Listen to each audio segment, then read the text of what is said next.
to bring on the beautiful and mysterious. Welcome to Mark's Red Rum. Murder Red Rum. Mystery Red Rum. Monday. She is Mark Thompson's better half. She is amazing. She is Courtney. Hi, Courtney. Hi. Thank you for having me. That was the kindest introduction I've had on the show yet. You are beautiful yet mysterious. With your hat and your glasses all shady like. You know, it's so funny, actually. My sister was on YouTube and she got served the Mark's Murder Mystery segment. And she said, that picture looks like my sister. Like, she didn't realize that I was hosting it. Kind of looks like you. Yeah. She said, that looks like my sister. So, a testament to the artist, who created it. But oh, that's awesome. So you have a story today that I am fascinated by, and I can't wait to hear you tell it. Oh my gosh, yes. Well, thank you for sending it to me. And I have to say, I am so grateful. I've had many people reach out to me with stories, and not only is it very helpful, but it means so much that people are connecting with this segment and wanting to participate. Yeah, so I'm very grateful. And I'm remiss in not mentioning that Calvin Wong gave me the story last week of the Boston Strangler. And so, I mean, I do think he's the most communicative man in my life, and I'm grateful for that. Way to go, Calvin Wong. In that. So I'm very grateful, and thank you for sending me this story. And I had a lot of really good feedback last week, in addition to stories just about the segment as a whole. And I think that people really want to hear about California stories. So this story was perfect, and that's a big lead up for what is the story around the lady in the fridge. What does it say? That's the headline I saw, the lady in the fridge. And I'm like, oh, Courtney, click send. True. It's so true. It's funny. You can't take me to dinner parties because I'll end up just talking about murder the whole time. And Mark will very quickly lose interest in it. But I remember we went on a double date a couple months ago, and we spent 90% of the evening talking about murders, and I thought I might have my own on the ride home. That's not fake. That's real. It's something I think that people are interested in, and there is a sense of hoping that justice is served, right? I don't think you should apologize for how you feel. Absolutely. I completely agree. I have to say, though, it's funny. I was prepping it, and, because Mark's out of town, like, it gets a little dark, and I'm like, this feels a little different. I'm home talking about women being killed versus when there's someone else in the house to creepy. Maybe protect me. Yeah. I've probably on my own laurels on that, but it's very funny how different that is. But I'm going to talk about the lady in the fridge. Kim was so nice to send me the story, but I do want to mention, there was an incredible podcast called True Crime in Depth with Chip Mahoney, and he did a fascinating and really great job on this story. And I listened to it several times throughout the day yesterday. And so I want to attribute a lot of the information I got from him and also the LA Times. So on March 29th, 1995, the body of a young woman was found inside a refrigerator, partially submerged in an irrigation canal in the San Joaquin County community of Holt.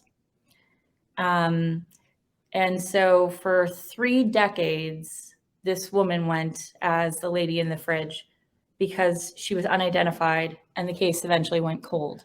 Can you imagine what a way to go? Like, how awful would that be to be bound and thrown in a fridge? And I can only hope she was dead before she went in there. I know. It's so true. It's so scary. And if you go down, Albert, if you don't mind, I can show you. I started out with who she was, but if you can go down, I can show you so this is the canals and the areas that she was found. Actually, some of the listeners are probably more familiar with San Joaquin Valley and Holt, California. Right. And this gentleman here in the red hat, if you go down one more slide, I tried to find his name. I couldn't. Maybe he did not want to be named, but he actually found her. So he found the refrigerator, and he was effectively, this is strange, looking for cans, found a refrigerator, hooked that to his car and pulled it out of a ravine, which if you go down one, if I'm looking at this refrigerator, I know there's only a body in it. There's nothing else that's going to be. Your mind goes straight to body, not like, just abandoned, dumped fridge, empty. Courtney's like, nope, body. There's nothing good that is in this refrigerator. I don't think you should apologize for how you feel. Yeah, there's nothing. But he takes the refrigerator, connects it to his truck, and he pulls it out of a ravine. And if you go down one, you'll see the interior of the refrigerator. And yes, unfortunately, she was in the interior of this refrigerator. Now, the refrigerator was found on March 29th in 1995, but they think that she was in there for a little while because the water had almost entombed the body. So unfortunately, there was a lot of degradation. So it was very hard to get any sort of resemblance of what she would have looked like. So she remained for 27 years or 29 years as unidentified.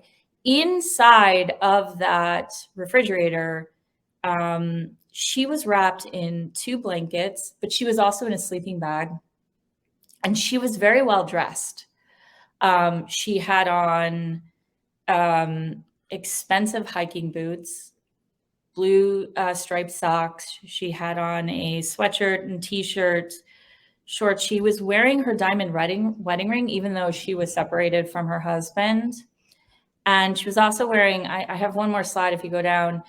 She was wearing costume jewelry. So this is one of the pieces of costume jewelry that she was wearing that they had shown to the public to try to identify her. She had, interestingly enough, she had reddish blonde hair or red hair, actually, when they found her.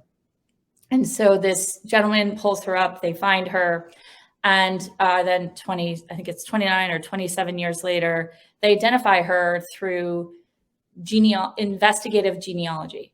So through these sites where you test your genealogy, they were able to match her to a family member and then speak to that family member. And that family member was able to identify her as, if you could go up, Amanda Lynn Schumann Daza. So if you don't mind going up a little bit, Albert, for everyone that's listening, she's this beautiful young blonde mom. She was a mom of 3. She was married, but she had separated from her husband. And the last time anybody had seen Amanda was at an apartment complex in Napa, where she was with someone that she had been in a rehabilitation facility with.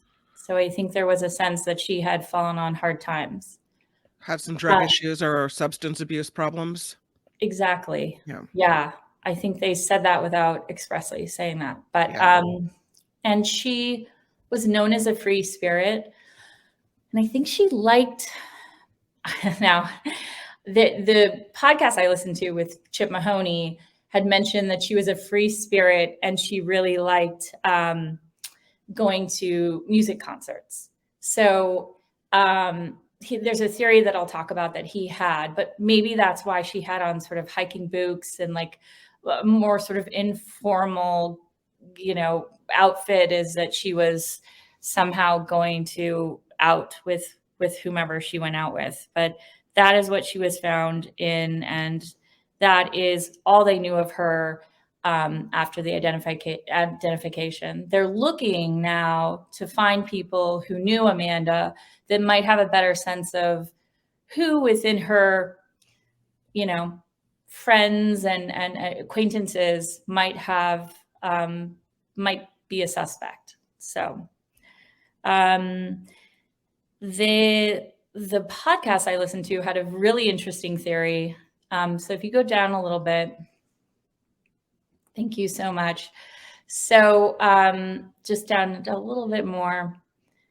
Okay, perfect. So as I mentioned, in the podcast I was listening to, he talked about Amanda being a free spirit, that she really loved music festivals. And he had this very specific idea of what happened to Amanda. So I'm going to walk everybody through it. But I will say that this is uncorroborated. This is Chip Mahoney's idea of what happened, but I thought it was really interesting. So we know that Amanda was found in a refrigerator in Holt, California, which is in the San Joaquin Valley, somewhat in and around sort of the San Francisco area, mid-California area. Sure. He seemed to think that she was very much a fan of Sheryl Crow. He was very much stuck on this idea that Sheryl Crow embodied sort of the free woman, women empowerment. And Sheryl Crow actually really had kind of a meteoric rise in the first 9 months of 1994. So he believes very much that Amanda went to the Horde Festival, which for people who are watching this, I have 2 of the posters from the Horde Festival. This is very much like Blues Traveler, Black Crows, that kind of music. And actually it was mostly forward male bands, but Sheryl Crow was actually the exception in 1994. So Chip believes that Amanda went and saw Sheryl Crow, fell in love with Sheryl Crow at the Horde Festival, and then actually went to the Warfield Theater to see Sheryl Crow. I think it was like October or November of 1994. The Warfield in San Francisco? Yes, exactly. Okay. And then we're not sure exactly when she went missing because there was never a missing persons report filed. Her family was looking for her, but there was never one filed. And so the concert happens in like October, November of 1994. And then the body of Amanda is found in March. So that gives you like those 6 months that the police believe that her body sat entombed in that water in the refrigerator. So if you just go down one more. So there was a young woman by the name of, her name was actually Renee Shapiro. She went by Sarah Shapiro, but she changed her name with her friends to Sarah Dillon to mirror or mimic Bob Dylan's real wife. She was a huge Bob Dylan fan. She actually... Wait, she named herself after Bob Dylan's wife? Yeah. Creepy. That's like crazy ex-girlfriend status. I do creepy. not know what you are talking about. It is a little single white female. Yes. And there's fans, and then there's like fans that aren't allowed within 100 feet of Bob Dylan. And she's probably... There's never been anything like this. Yeah. So Sarah Dillon is what I will call her, but she loved Bob Dylan. She went to every single show of his, I think for a span of 5 or 10 years, every single show. Wow. And so, that's commitment right there. That is commitment. I know. I mean, I don't know that I've ever done anything in my life. Not like that. No. And so in 1992, she goes to the Warfield Theater. She sees Bob Dylan and she goes missing. And she's found in the Nevada County, California. And she has been murdered by the next slide, the serial killer, Joseph Nazo. And so Chip Mahoney believes that Amanda probably fell in love with Sheryl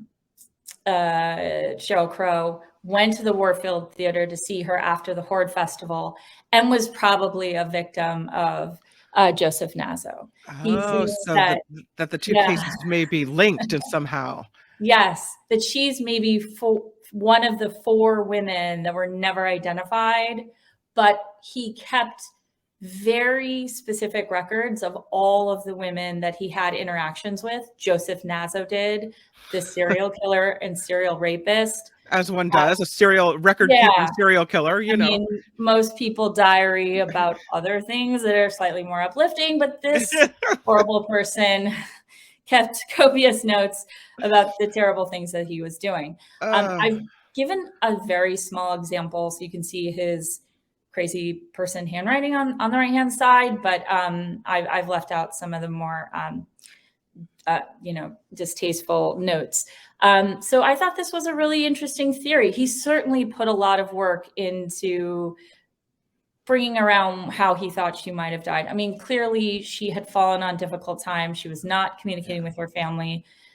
One might think she was in rehabilitation because she obviously was before, and still interacting or spending time with people from the rehabilitation facilities. But I thought that was an interesting concept that this gentleman, Chip, had put a lot of time into. So it's just nice to hear that they have now given her name back, and that we can hope that justice is served to whomever has done this unspeakable crime. So no arrest, but is there any indication that there's movement in that direction? Not that I know of. I listened to the press. I listened to the press announcement last week, and the police and investigative officers were mostly giving information about Amanda and asking for the help of the public. But we can hope that with her name, people might have more information as to who she was spending time with or what she was spending time doing. And maybe Chip Mahoney's idea isn't so crazy. Well, I don't know if he kept copious records and that she wasn't really covered in never officially reported missing, even though her family was looking for her. And that's kind of scary because when you have a person like that who, takes off and does their own thing and is kind of flitting around back and forth, and something bad happens, that's the problem with that is if, you don't have a check-in, you don't have someone that, is waiting for you or that you're due home, then the police are never really into it until way late. Yeah, no, you're so right. You're so right. It is. It's really scary. And this is, as you might imagine, like one of many stories that I've heard like that. Yeah. And it's so devastating to these families. In fact, the Boston Strangler story that we covered last week, the one female victim, I mean, she was homeless. Like she would spend periods of time not communicating with her mother. And I think that her mother was told that she was killed because she was killed outside of the Los Angeles, a very high profile building in Los Angeles. So her mother was told that, and you can see the devastation. And you're right. I mean, it's just so sad that things like that could happen. And we know that the family was in fact looking for Amanda and just didn't have what they needed to even do a search that might be able to uncover what had happened to her. So scary and so interesting how these killers are able to pinpoint people who they think don't matter, no one will be looking for, how they're able to kind of zero in on that to help them get away with crimes. It's so true. It's so true. It's creepy. It's what keeps me up at night because I know I'm I'm victim number one. No, you're not. No. Is that what it is with you though? Is that like the fear of being a victim, or is it just like what draws you to it is the psychology behind the killer? Or both? It's a good question. I in many ways it's the psychological profile of the killer. It's also putting all of the pieces together and understanding, trying to understand the makeup of the story, and then almost that discovery of who did it. But it's funny. I mean, there's definitely a lot of T-shirts out there that you can buy that said the husband did it or the wife did it. That's most of the time. It's why Mark sleeps with one eye open, I tell you. Oh, no. Which one do you use, Mark Thompson? someone in the house, it's someone in the family. So, but yeah, I think that's why it's definitely, I'm fascinated with these stories, and I'm also someone that very much wants the right thing to happen, and that Right. has been a really good thing for me, and not a really good thing for me, because unfortunately, a lot of times the right thing doesn't happen. Yeah. Yeah, So or it can take way too long. And then you get to a point where you see these people who've done these awful, unspeakable things, mhm, and they've for decades gotten away with it, and by the time they're arrested, they're in their late 60s, early 70s, and it's like, "Okay, now you're gonna pay the price at the very end of your life, but look at all the yes, years that you had scot-free, you know, yes. and penalty-free after you did this horrible thing to this person, and it doesn't seem fair." I know, no, you're right. It doesn't. It Mm, really doesn't, and it doesn't doesn't feel like justice has been served. And then you can't ever really get it to where it might feel like that person will have to suffer, even even in a small way, as to the unfortunate suffering of the family and the loved ones, yeah, of these victims, and the impact those victims would have had on the lives of so many, which might include their friends and family and kids. And it's, yeah, it's just horrible. No, I mean, yeah. for all those reasons, yeah, and I just, yeah, I think it's interesting putting together the pieces, and trying to figure out who's done it. I remember being a kid in grade school and asking a policeman who was, can't remember what he was doing, but I remember raising my hand and asking him how many serial killers were active in where I lived at the time, San Diego. And I remember him looking at me like, that's probably not a question a 7 or 8 year old. Even then, Courtney, even Yeah, then. even then, I was trying to fight crime. Um, but Oh, that's so yeah, funny. I so it don't certainly think has helped you us have a should more secure apologize for home. how you feel. Well, Courtney, I can't even say we love you. We love Oh, thank watching you. you kind of think about all these things and putting these puzzle pieces together in these real life scenarios. So you always bring the most fascinating cases to us, and I can't thank you for being here enough. Even though Mark's not here, Oh, thank you came you. out to play. So thank you very much. Oh my gosh, thank you for having me. I am so incredibly grateful. And again, I am so thankful for the response of the fans of the Mark Thompson show, and the stories that they send, and the advice and the feedback. So please know I try to get back to everybody, but I am incredibly grateful. So next week I will bring another story that someone has sent to me. Ooh, cool. If you Yeah. want to reach Courtney, it is the Mark Thompson Show at gmail.com is the address, and we'll make sure she gets your messages. So thank you, Courtney, for being here. Have a great rest of your week. Thank you. Take care. Talk to you Bye. later. Bye. Mark's Murder Mystery Monday on The Mark Thompson Show. Ooh, that was a good one. The lady in the fridge, and I hope her killer is caught. My thanks to Courtney for that. Hi, it's Mark, and I thought that was great. Hit the notification bell, you'll know whenever there's a new video being dropped, and please subscribe to our channel to help us save the universe.